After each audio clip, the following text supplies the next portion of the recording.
This line of questioning might be the best of the entire interrogation. The detectives may have seen his illicit Google Cloud photos. Yet, once again, Stefan remains ice cold. He continues to lie the way only a psychopath can. Getting a liar to confess is hard. Let's watch Stefan Sturd's interrogation for some tips on what works and what doesn't work. How old are you? I'm 37. About to be 38. You seem like a genuinely nice person. I try to be. Jennifer talks very highly of you. You know. So the morning school, when you came back, get your clicker. What was your? She wasn't saying anything. She was just asleep. She was just reclined in the chair, sleeping. Okay, explain to me, like reclining backwards. Just laying back in the chair. Like that, I guess. Stefan is lying, and they know it. They know Madeline was never dropped off at school. In fact, they have CCTV footage of him driving around with Madeline's limp body in the passenger seat, which is why they're asking about how she was seated. But Stefan doesn't know that. He also doesn't know they found explicit photos of Madeline on his phone, or CCTV footage of him throwing her school laptop and backpack into a dumpster. You'll see why that's important next. Alright, Stefan here. I'm too old to lie to people. Too old to beat around the bush. And we seem like we're having a generally good conversation right now. Okay? The only thing that I ask for from you is, and I will reciprocate, I want you to be honest with me as much as I'm being honest with you. Okay? There's cameras in all over the place, as you can imagine. Nowadays, cameras are everywhere. Okay? So we see you coming in at the guard shack. Okay. We see you go by the dumpster. Okay.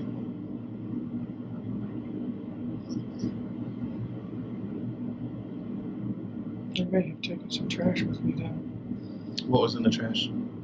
House trash. House trash? Yeah. So it must have been that morning then.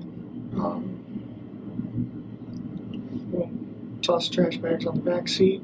And wherever we're going on our way out, we'll drop them out. I think I may have mentioned to her before. I'll have to double check. Okay. Was everything in trash bags? I'm sorry? Was everything in trash bags, or was there any items that were just tossed along with the bag? I think it would have been in trash bags, or maybe some boxes too. Some birthday stuff, leftovers.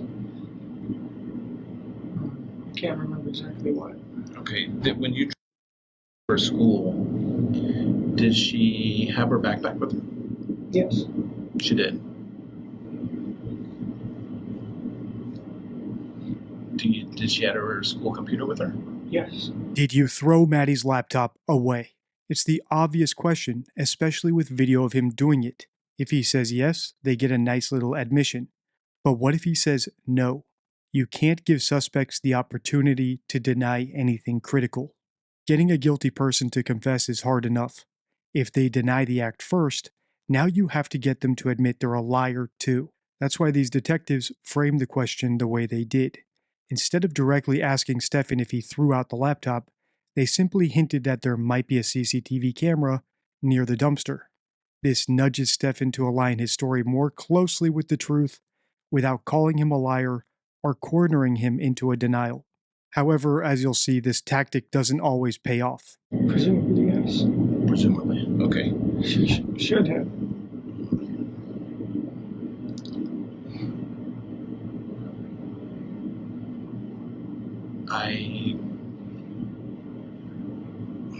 once again, this goes back with the whole honesty thing.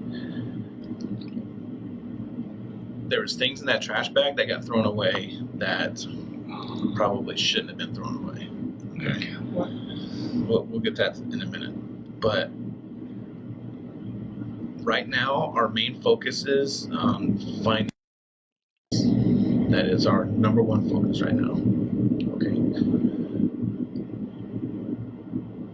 Do you have any idea where she may be? No. None whatsoever. No. Okay. All right. Something may have happened.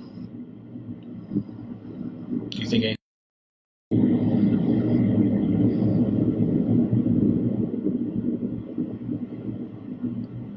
I don't think so. I don't think what could have happened. Do you have any idea where Madeline might be?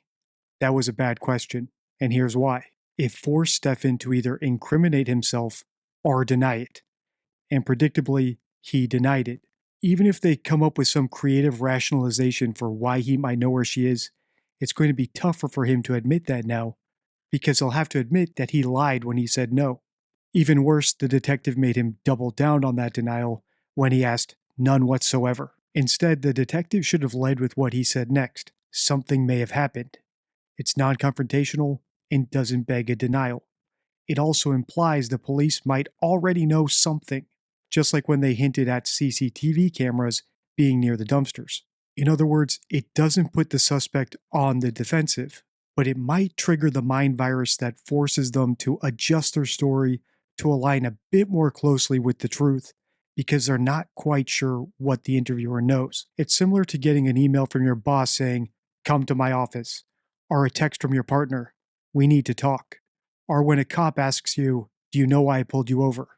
Even if you're certain you've covered your tracks, it plants the mind virus. They already know you did something wrong, and that lying will only make things worse. That said, even if these detectives had played it perfectly and not asked any bad questions, I'm not certain this tactic would have worked on Stefan in particular. Watch what he says next, and maybe you'll figure out why. Do you know anybody that lives in St. Cloud? Do you know where St. Cloud is? St. Cloud, that's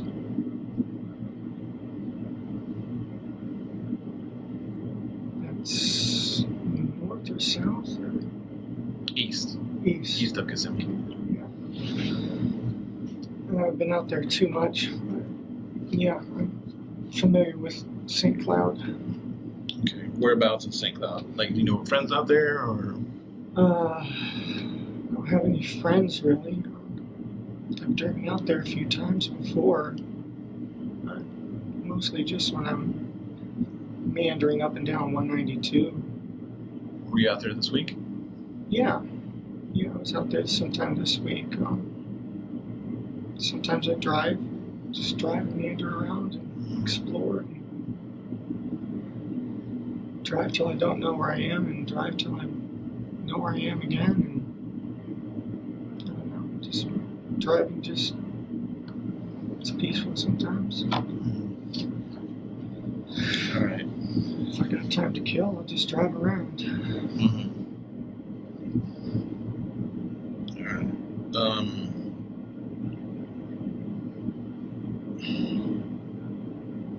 So you're saying when she had her backpack, presumably her school computer was in her backpack, and you described her wearing a green jacket, some kind of dark colored shorts, and white Crocs. Okay. Well, I can confidently tell you she did not go to school with her backpack. How's that? Because we found it in the trash.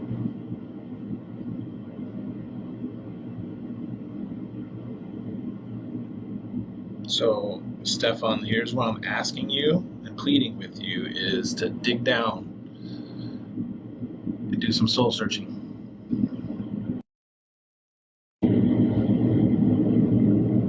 Okay? You understand? Family's pleading with you. I'm pleading with you because this is that we need to find. And it's, as as more time goes by, it's tough. I have kids, he's got kids, and this little girl's out there somewhere that we need to know where.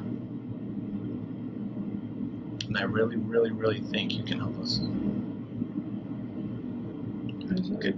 I mean, you want to get something off your chest. I don't know what it is, but I'm pleading with you. I don't know.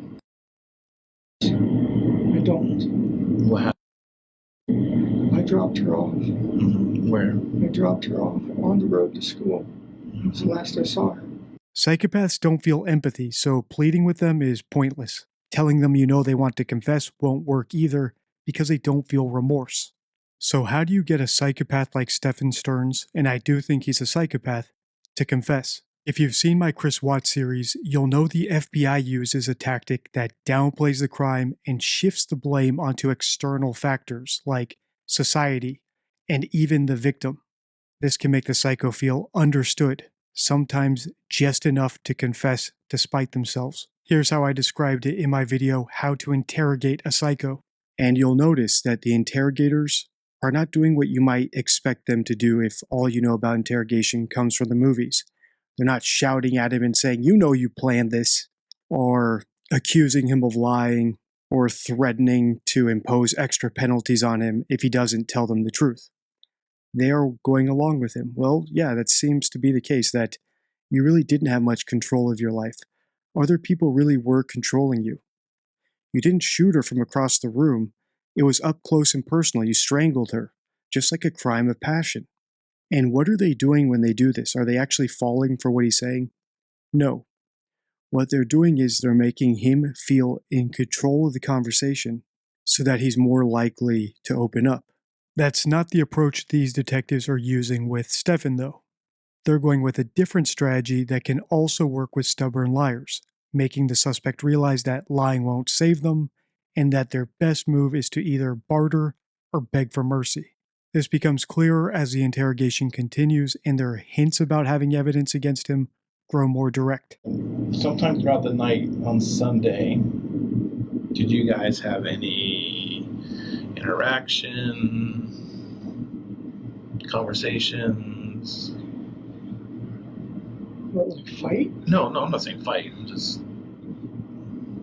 did you guys sit up and talk, or? We talked while I was making ramen. She was excited about her choir performance coming up. She was singing a little bit. I told her it was pretty. It reminded me of Sister Act. That's why I wanted to show her that movie. Just talking about a crush she had on the boy. How'd that make you feel? Fine. She knows she's not old enough to date, but I told her crush on. Get your crush. That's healthy. Do you think, had she had any boyfriends in the past?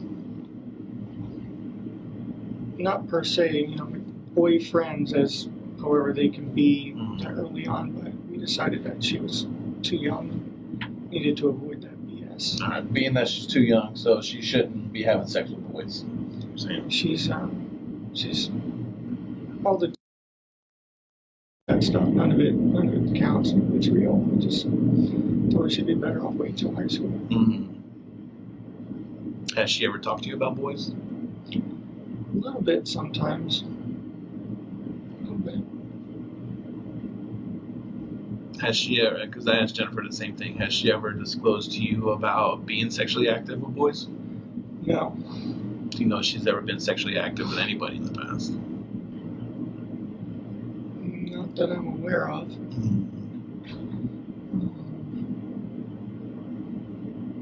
I heard there was some sort of incident when she was much younger where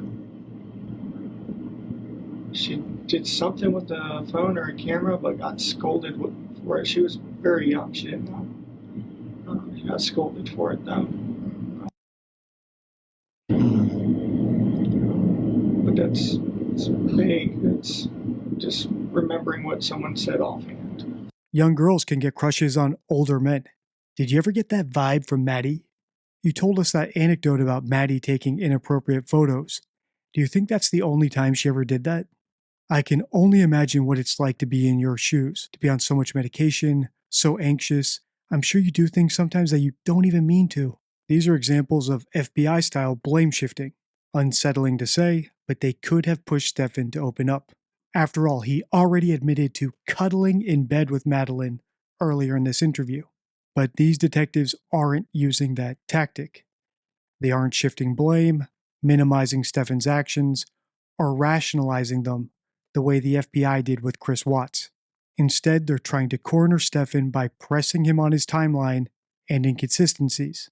But would they have been better off using the FBI's approach? I'll address that the next time we pause. What happened to your hand? Flat tire. Oof. I haven't changed a flat tire in about 10 years, so I made a rookie mistake and had my thumb too close to where the jack and the frame meet. And it slipped, and the frame came down on my thumb and pinned it between the jack, which I feel like I got off surprisingly light with that. Ouch. I yanked it free. You're not supposed to do that. It looks okay. It's got the worst of it. Some bruising under the nail. What about the other scratches? Courtesy of a janky tire iron and the road. Did you bleed at all? Yeah, this one had some blood and this one had some blood, but not much. It clotted fast. Do you know what popped your tire at all? I have no idea. Tire just started going floppy and then Pretty worn out or way something? floppier and then just completely freaking separated. Thank God we had a spare and a jack. Janky as it was. So typically when changing a tire and stuff, you tend to get brake dust and dirty and all that. Yeah, Did you happen to... positive that I breathed in some freaking brake dust or tire dust or something because I was coughing the rest of the afternoon. What'd you end up doing to clean up or stop the bleeding and stuff? Nothing, actually. Just You went didn't get too home dirty? and washed my hands and that was it. Your clothes get all messed up and all, or... Not bad, surprisingly. What were you wearing, by chance? This. So I think I'm still wearing this. I'm still wearing the same clothes. Oh, so you kept pretty clean. Try to, I guess. You weren't wearing a red shirt? I was wearing a red shirt early in the morning, but I changed clothes later because that shirt was in a couple days old at that point. And the flat tire happened after that. Did the flat tire happen before or After. after?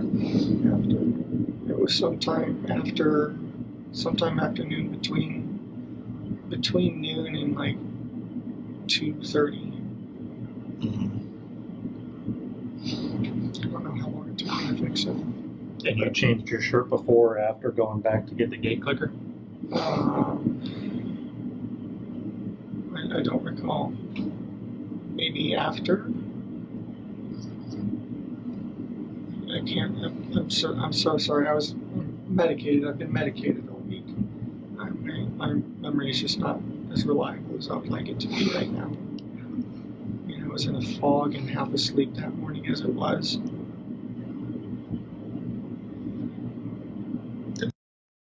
Or on her own when you took her to school? Yes.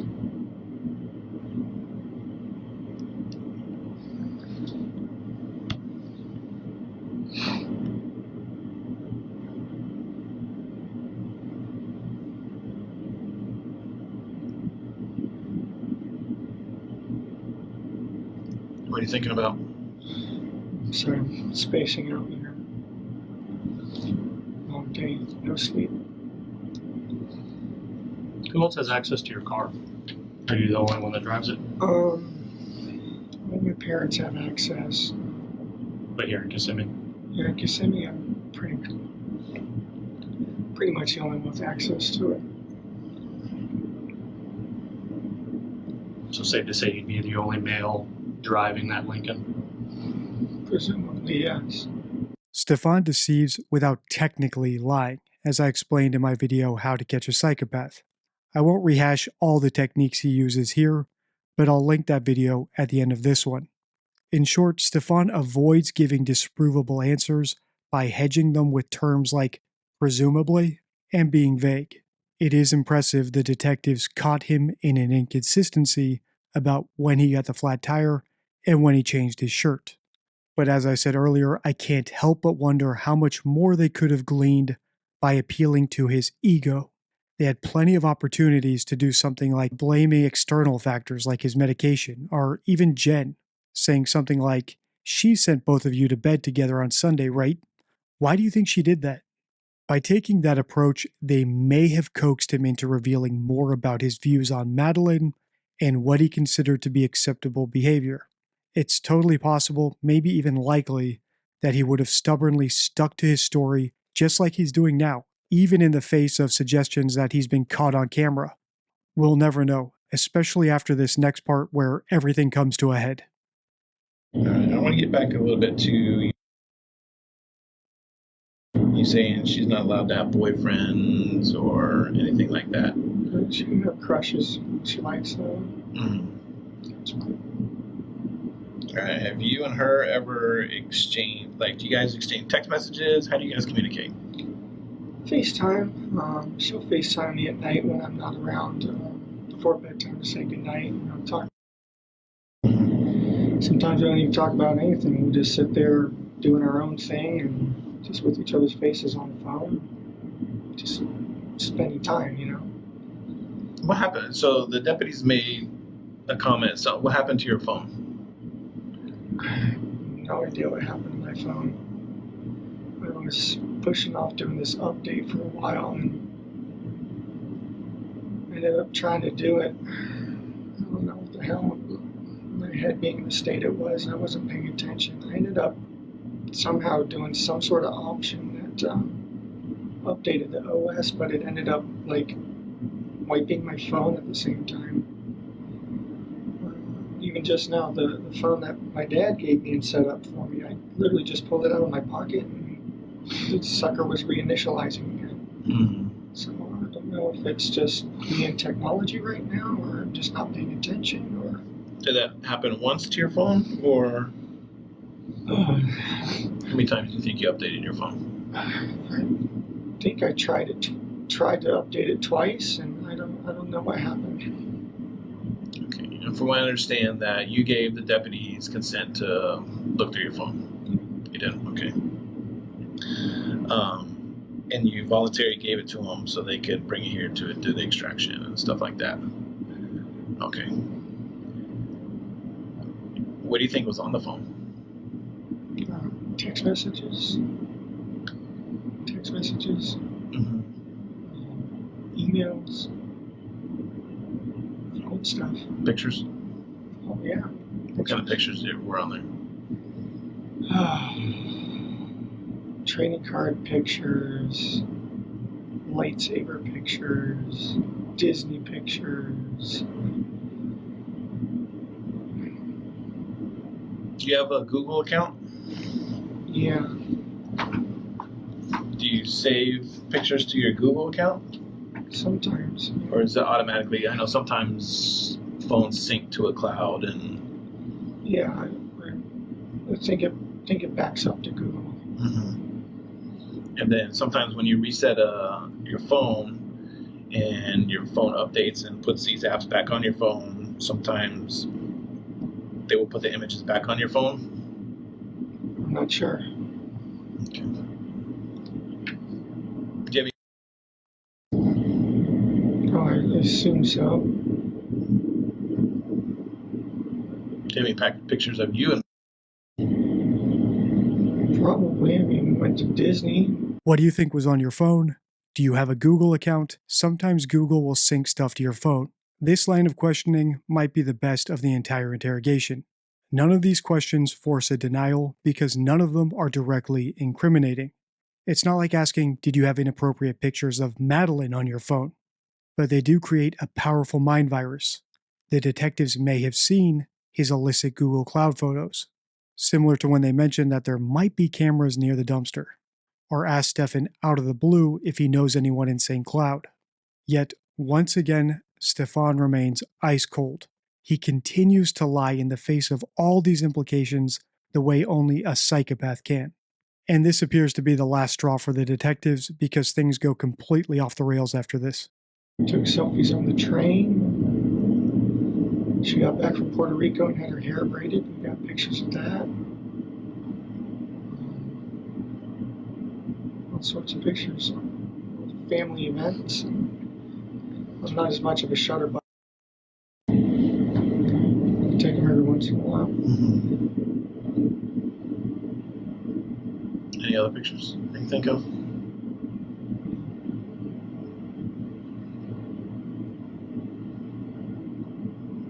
Here's where I'm going to be brutally honest with you.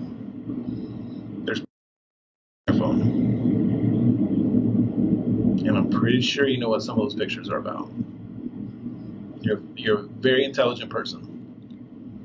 And I don't want you to discredit yourself by saying you don't know about all the pictures that are on your phone. You understand what I'm saying?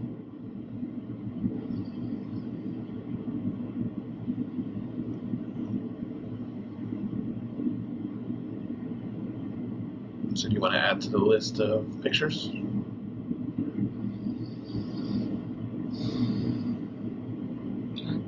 No.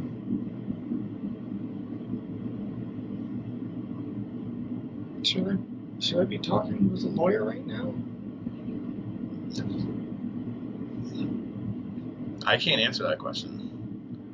My sole purpose right now is to see if I can find, and I'm really hoping you can help me. Okay. Well, I'd like to try to help, but I feel like I should probably have a lawyer present at this point. So you want an attorney? Yeah, I think so. Okay.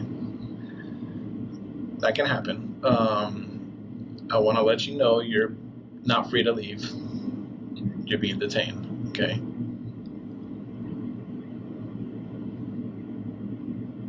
Do you want to know what you're being detained for? Capital sexual battery and possession of child pornography. Okay. Okay. So we're going to step out. If you need anything, please tap on this door. Okay? And there's going to be detectives outside that will be able to assist you. Okay. Well, good luck to you, Mr. Is it Stearns? Yeah. Stern.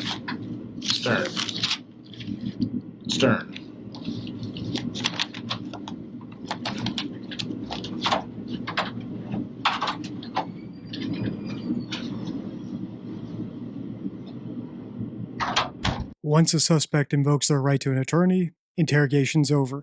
In their frustration, I think they pushed just a bit too hard. Want more interrogations or more of this case? Let me know in the comments below. Until next time, stay true.